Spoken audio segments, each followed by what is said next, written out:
I mean, there's a path for Dallas to make the playoffs, and even though that's crazy to say, this team could truly be a playoff team. I'm not going to say contender, but they could be a playoff team with how good this offense is played, and if the defense can be, kind of like they have the last couple of weeks, and they can do it, and we just got to give credit to Dallas. Hey guys, welcome back to another video. Hope you were having a great day.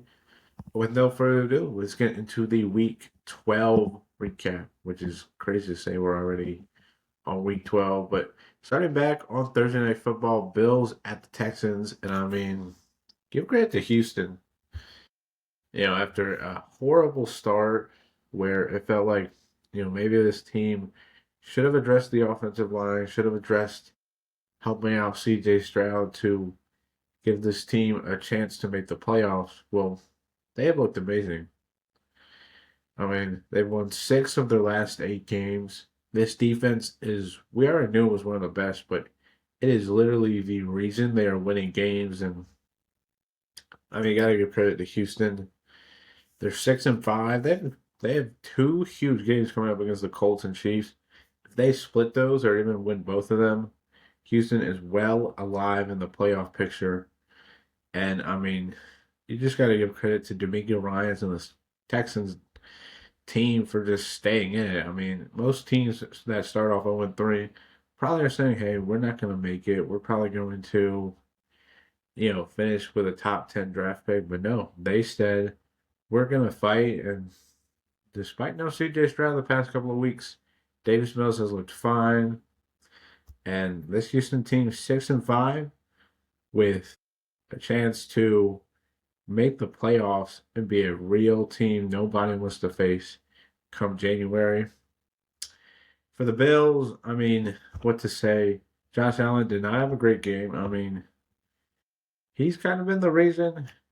Everybody last year when he didn't have a lot of turnovers, that everybody was like, oh, maybe, Joe Brady was the solution to him not turning the ball over. But, I mean, he has been a turnover machine this year, and it's really come back and hurt the Bills. I mean, and when you lose 2 of their last 3 games against Tua at Davis Mills, it does not look the greatest, especially when New England continues to win games.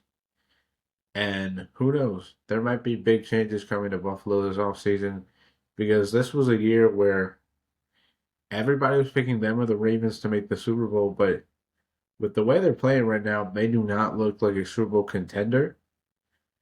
And you just got to be confused because this Buffalo team, everybody thought at the beginning of the year when they got up to that 4-0 start, hey, they are going to be a serious contender. But they have just had some lackluster performances, and whether it's the defense or Josh Allen, the Bills need to get things figured out before playoff time, or else they're not making it out of the maybe wild card round, depending on who they play. Moving on to the Sunday 1 o'clock window, starting off Jets at Ravens. I mean, the Ravens, the offense did not look good in this game.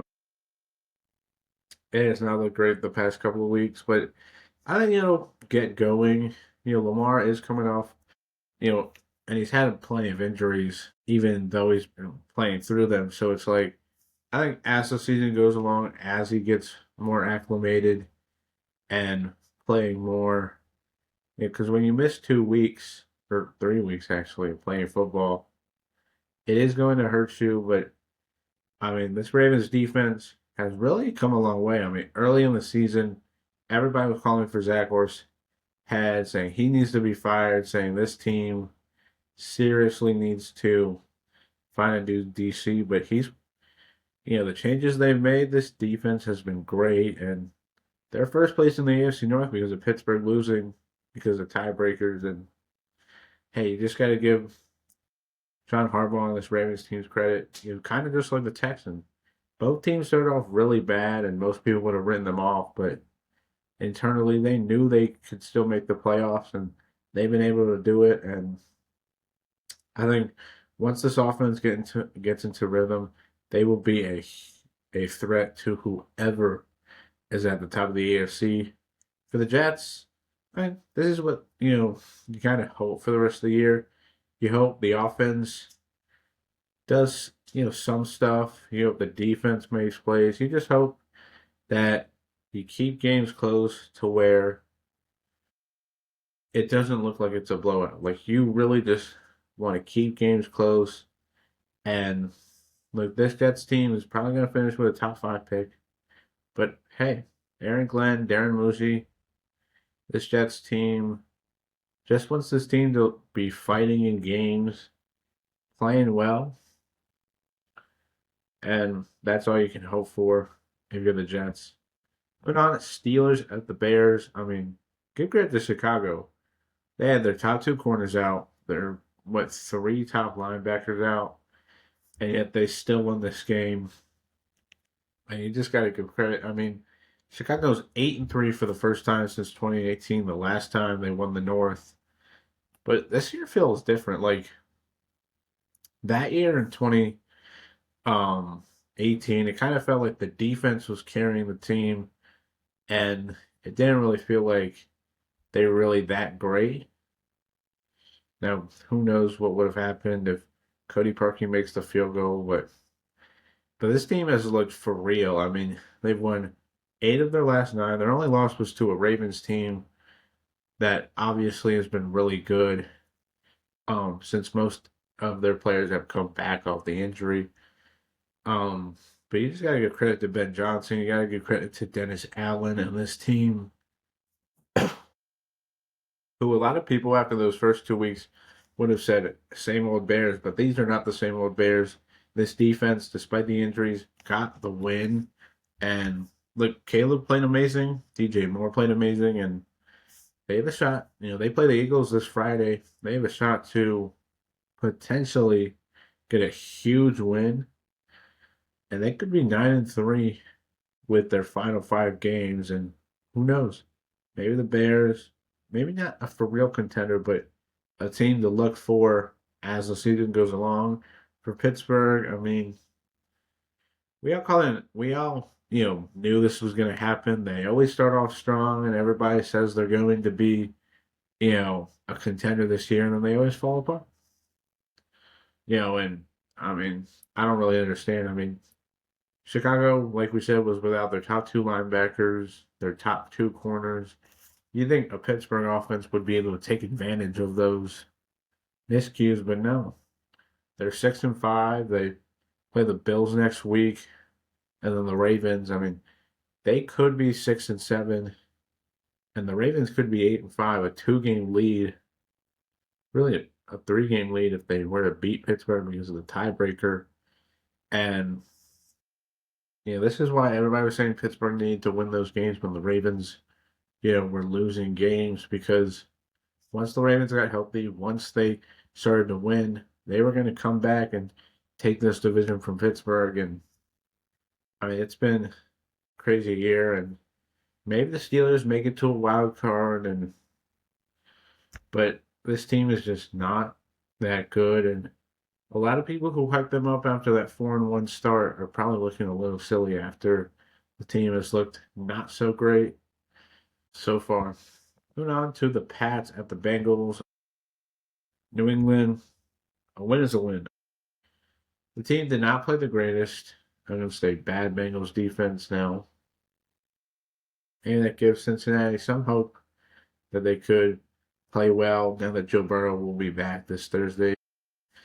They're 10-2. They have they have the Giants this week, and then they have on their bye. They could be 11-2, and at least 3 games ahead of the Bills, or at least 2 games ahead of the Bills when they come off their bye.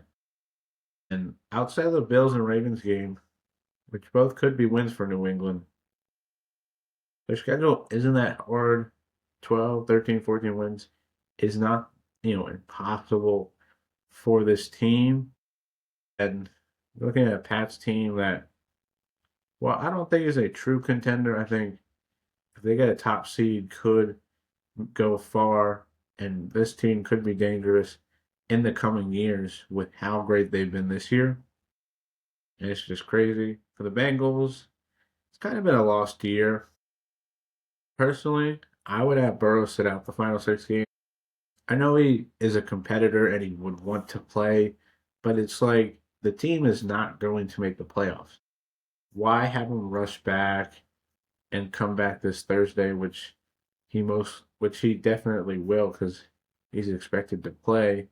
Why rush him back on a Bengals team that is not very good? See, Higgins got injured, and he's who know how long term that injury is going to be for the rest of the year. This defense did play good, but for the most part has not been the greatest. It's like personally, if I was the Bengals, I would just say, "Hey, Joe, we're not going to make the playoffs this year.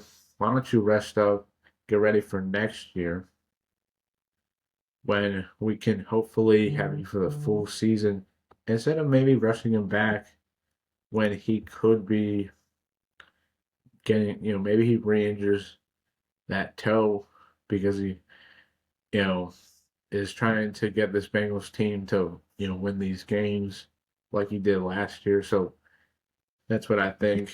Moving on at Giants at the Lions. I don't know what is going on in Detroit. This team, I know they're banged up on defense. I mean, this was a Giants team with a backup quarterback with, most of their skill position players not the greatest. And they gave up 27 points and almost lost this game. You're winning in overtime because the Giants, you know, defensive coordinator is horrible. And they finally fired Shane Bowen. So maybe, off the bye, this Giants team can maybe be a decent team to threaten guys, but um, I don't think Detroit's a for real contender this year. I mean, I think they'll compete for the North, possibly win it. Um, but I don't know if they're going to go that much farther than they did last year because this defense, it seems like, is a liability, and the offense, has played well at sometimes, hasn't played well other times. We'll just have to see. For the Giants, I mean, this is a spirited effort. You know, we'll see how they do the rest of the season. But you're just kind of hoping if you're the Giants that you can stay competitive in these games. You're kind of like the Jets. Stay competitive. Give these teams a heart attack. Maybe win a couple of them. And maybe we'll see if Mike Kafka can maybe be the long term guy. And hopefully next year with a healthy Dart, Neighbors, Shadaboo, and hopefully an improved roster, this team maybe could be a fun, exciting team next year where they win 6, 7, 8 games and compete late in the year to make the playoffs. Moving on, Vikings at Packers. I mean, Green Bay, very inconsistent, but huge win. This was kind of maybe a letdown spot. Up against a bad Vikings team. Maybe Green Bay's looking ahead to, that Lions game on Thanksgiving. But no, Green Bay plays well. The defense made excellent plays. The game was close until a bad special teams blunder by Minnesota, but give credit to the Packers. You get the win.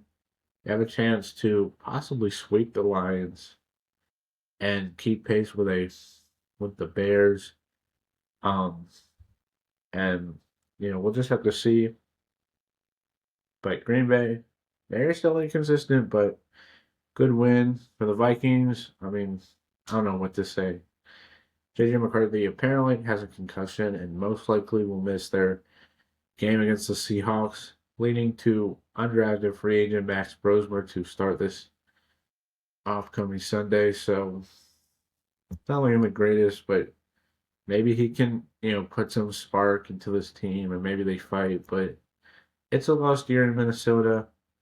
And unless JJ McCarthy somehow turns this around, I think the Vikings need to bring in some competition, need to just bring in somebody, like the Colts did with Daniel Jones, bring in somebody to compete with McCarthy to make him get better. Because this past off season, the team didn't really try to bring in somebody who would compete. They kind of just gave McCarthy the job, and it hasn't worked out. And hopefully, they can bring in somebody to compete with him, so that way maybe he can get better, and maybe next year he's playing a lot better, or else is going to go down as one of the worst draft picks of all time. Moving on, Colts at the Chiefs. I mean, look, the Chiefs were on the brink of being eliminated. They were down 20-9. It felt like KC was going to lose this game. Patrick Mahomes, Andy Reid, this Chiefs team, that you can never count them out, and they won. They came back, huge offense, huge defense, making plays, and they're 6-5. They have the Cowboys this week. They could be 7-5, and right back in this playoff picture. Um, and look, their season's not over. If they had lost this game 5-6, it really felt like they were going to miss the playoffs. But you win this game, you keep your season alive, and you can never count out the team. Despite everybody acting like this team is not going to make the playoffs, they're not going to be good. They still have a chance to. And with Mahomes and Reid, you can never count them out. For the Colts, I mean, it's just been a weird year. You're 8-2. You're thinking, hey, maybe a huge win in Arrowhead. 9-2. You'd be the number 2 seed because they beat the Broncos early in the year. But you lose this game. They have some hard games coming up. I mean, they play the Texans twice, the Jags twice, Seattle and San Fran. And a lot of those games they could lose. And you look at a lot of Indy's wins, they haven't been that greatest. And you look at their losses, they've all been on the road. And maybe that's just a sign that the Colts' fraudulent record maybe was just because they were beating up on the teams that they were playing, but they weren't really playing great teams. And maybe they start to lose these games, and Jacksonville or Houston is able to come back and win this division. Went on to Seattle at Tennessee. I mean, the score makes it seem like it was a little closer than it was. Seattle was up 30-3 for most. It was a blowout for most of this game, and then Tennessee sort of came back to make it closer. But the Seahawks, they won a game they were supposed to, on the road after a huge loss against a very talented Rams team. You're thinking maybe Seattle lays an egg, maybe they play bad, but no, they bounced back. They played well, and they're 8-3. They still have a shot to get back at the Rams and maybe get the number 1 seed. But if you're Seattle, you're still the top wildcard team, and you still have a path ahead where you can be the number 1 seed in the NFC. And, well, it wasn't a great win because of the penalties. You're 8-3, and that's all you have to do. For Tennessee, I mean, Cam Ward, this was probably his best game overall. I mean, he was passing, running the ball, and this is what, Tennessee hopes for. This team plays well, even if, they're down by 20-plus points. And hopefully whoever the next head coach is, hopefully they can maximize Ward's talents, maximize this team, and get them back to what they were a couple years ago. But if you're Tennessee, honestly, sorry about that, you probably just want to lose out, get the number 1 pick, and probably trade away to a QB happy team.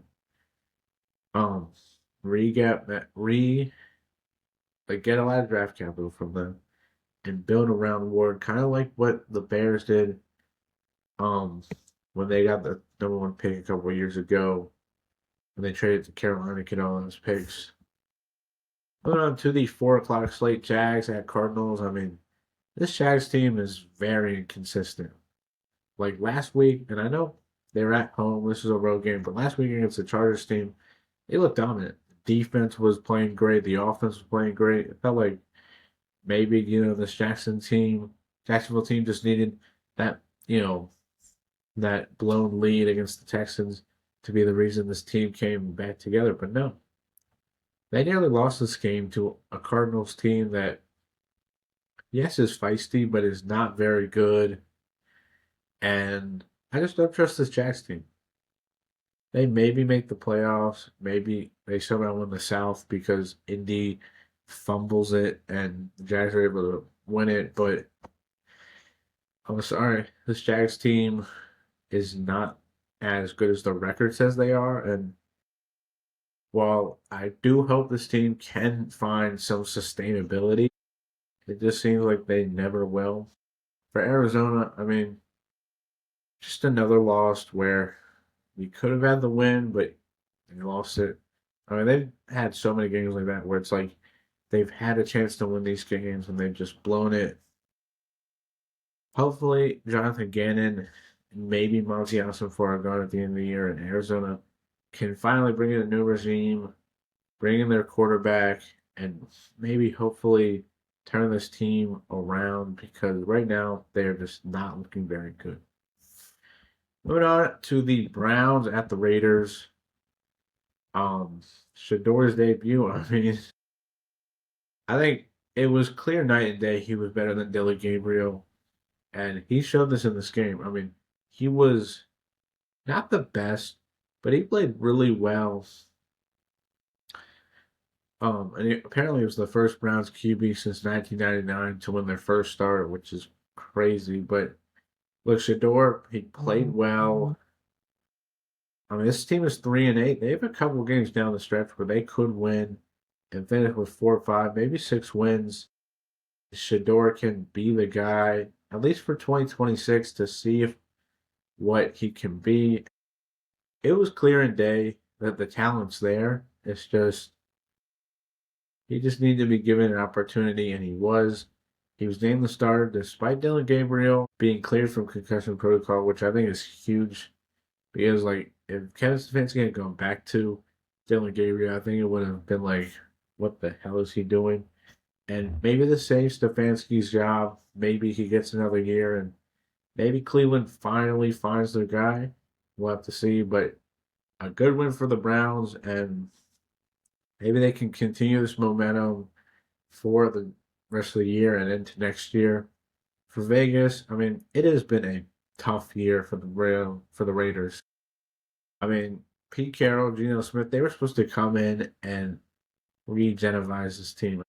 I mean, Vegas was supposed to be not a contender, but they were supposed to be like a frisky, like a wild card team where it's like they'll win 8, 9, 10 games and be competitive with the top teams. But this has not been that. And you kind of maybe hope Vegas fires Pete Carroll, which it seems like they will after the year, even though they're paying all these other guys. And maybe they hopefully bring in a young mind, whether offensive or defensive guy, to turn this culture around. And maybe they finally enter into a true rebuild instead of trying to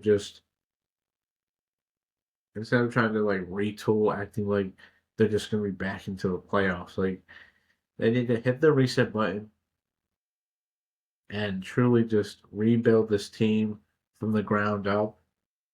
So maybe they can finally get back to those winning ways.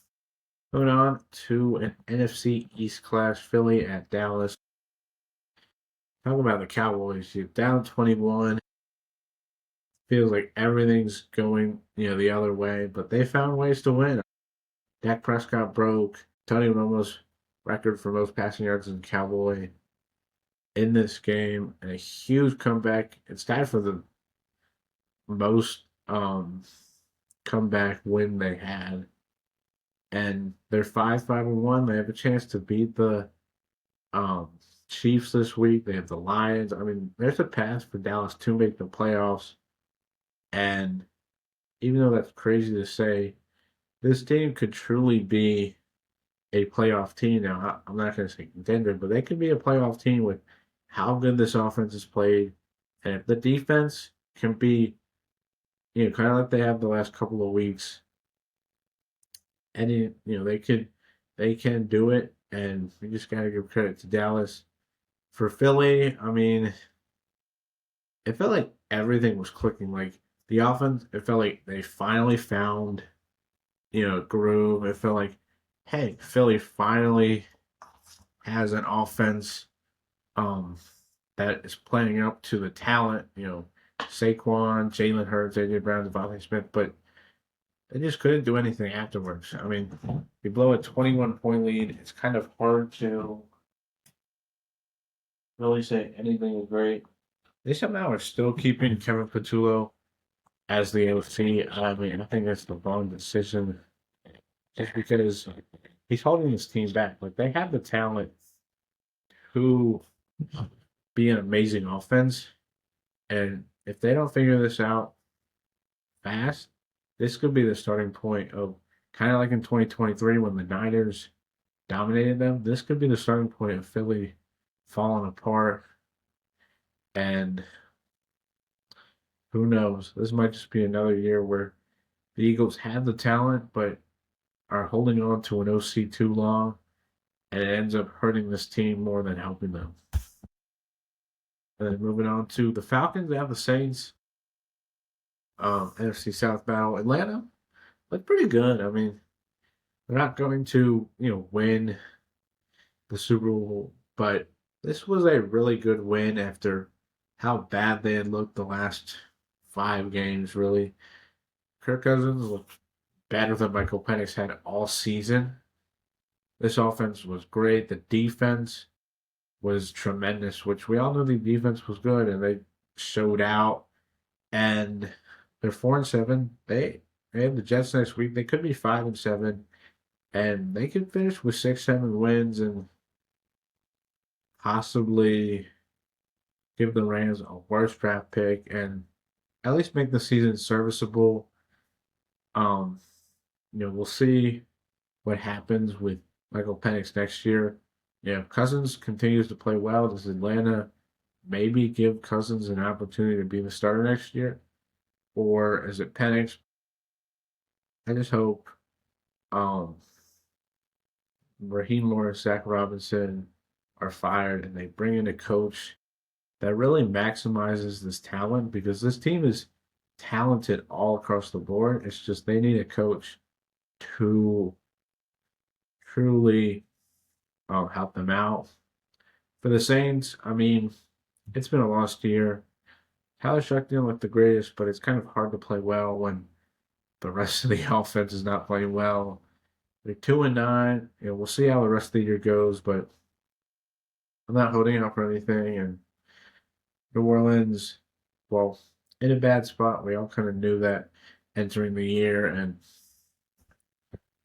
yeah, moving on to Sunday Night Football, Bucks at the Rams. I mean, this could have been a much bigger blowout than it was, but Sean McVay, Matthew Stafford, you didn't want to, destroy them.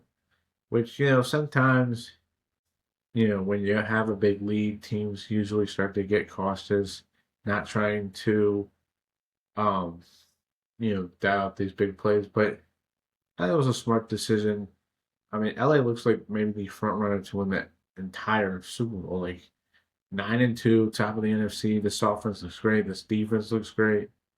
And I mean, they looked amazing. And you gotta give credit. I mean, everybody in the offseason was like, is Stafford gonna be okay? If he's not okay, are the Rams gonna be good? Well, he's been amazing. He should be the front runner to win the MVP. And this Rams team, I mean, they have been amazing. And with Philly losing, they're a huge winner for this week. They're 9-2, top of the NFC. And yeah, for the Bucks, I mean, that's now 3 straight losses off their bye. The first two, New England and Buffalo, they were close games where it's like, hey, maybe if this team was, a little bit healthier, they could have won those games. But this was just a dominant destroying. And I know people are going to say, oh, well, Baker got hurt. Baker got hurt at the end of the first half. when the game was 31-7. So it's not like Baker got hurt and then the Rams dominated the second half. No, the Rams dominated the game. Tampa's defense has not been great, which is supposed to be the calling card with how banged up this offense is. And I feel like Todd Bowles, his hot has to be getting hotter. It felt like, the last couple of years when they didn't, have the greatest starts, but they would finish great. Everyone would be like, hey, this team just continues to make the playoffs. But this year, they started off great, have not, played the greatest the last couple of weeks. And they now have a Panthers team, which is a half game behind them for this division. If they don't win both those games against Carolina, Carolina could win this division, and it's crazy to say that earlier in the year. I think if that happens, but needs to move on from Tom Bowles and bring in a coach who will elevate this team, or else Tampa Bay is just going to be stuck in that 9-10 win territory where it's like they'll barely make the playoffs, but probably won't be any much better.